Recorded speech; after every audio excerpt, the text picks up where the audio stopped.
आज महामेट्रोच्या पुणे ऑफिसला भेट देण्याचा योग आला आणि अत्यंत नॉस्टॅल्जिक फील होत आहे. कारण जेव्हा मेट्रो अस्तित्वात येत होती, म्हणजे त्याच्या त्या उत्खननापासून, त्याच्या लँड ॲक्विजिशनपासून, स्टेशनच्या उभारणीपर्यंत आणि त्याचं 6 मार्च 2022ला उद्घाटनापर्यंत अनेक गोष्टींचा साक्षीदार आहे. मला वाटतं ज्या ठिकाणी वास्तू उभारली आहे त्या ठिकाणचं जे लँड ॲक्विजिशनची जी खूप कठीण अशी प्रोसेस होती, त्याच्यामध्ये सुद्धा पुणे पोलिसांच्या प्रयत्नांनी झालं आणि त्यावेळेला मी या ठिकाणी जॉईंट CP म्हणून कार्यरत होतो. जे काही ड्रीम त्यावेळेला पाहिलं होतं, जे विजन होतं की मेट्रो जी आहे ही पुणेकरांची लाईफलाईन बनेल आणि आज जवळपास 2,30,000 इतका फुटफॉल आहे आणि मला वाटतं भविष्यात तो 3 लाखापेक्षा जास्त लवकरच होणार आहे. आणि यासाठीचं ज्या ठिकाणी सर्व आयडियाज कन्सेप्च्युलाइज होत आहेत ते ऑफिस ते इतकं सुंदर बनलेलं आहे.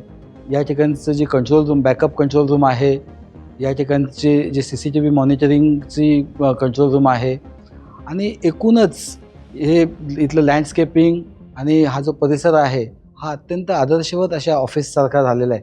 मला असं वाटतं की कुठल्याही इतर यंत्रणा ज्या आहेत त्यांनी जेव्हा आपलं ऑफिस प्रिमायसेस प्लॅन करायची वेळ असेल त्यावेळेला पहिल्यांदा या ऑफिसला भेट दिली पाहिजे. कारण जेव्हा आपण खूप क्रिएटिव्ह असं काम करत असतो तेव्हा तसं क्रिएटिव्ह ॲटमॉस्फिअर असावं लागतं. कारण वर्क कल्चर जे असतं ते आपल्या आजूबाजूच्या गोष्टीतून परावर्तित होत असतं आणि त्यामुळे त्या चांगल्या हेल्दी वर्क कल्चरसाठी हेल्दी असं वर्क एन्व्हायरमेंट असणं आवश्यक आहे.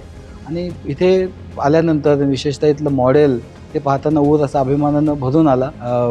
महामेट्रोचे MD श्रावण हर्डीकर आणि त्यांची जी सर्व टीम आहे त्या टीममध्ये जी काही ऊर्जा दिसली त्या ऊर्जेशी जोडण्याचा आज मी प्रयत्न केला.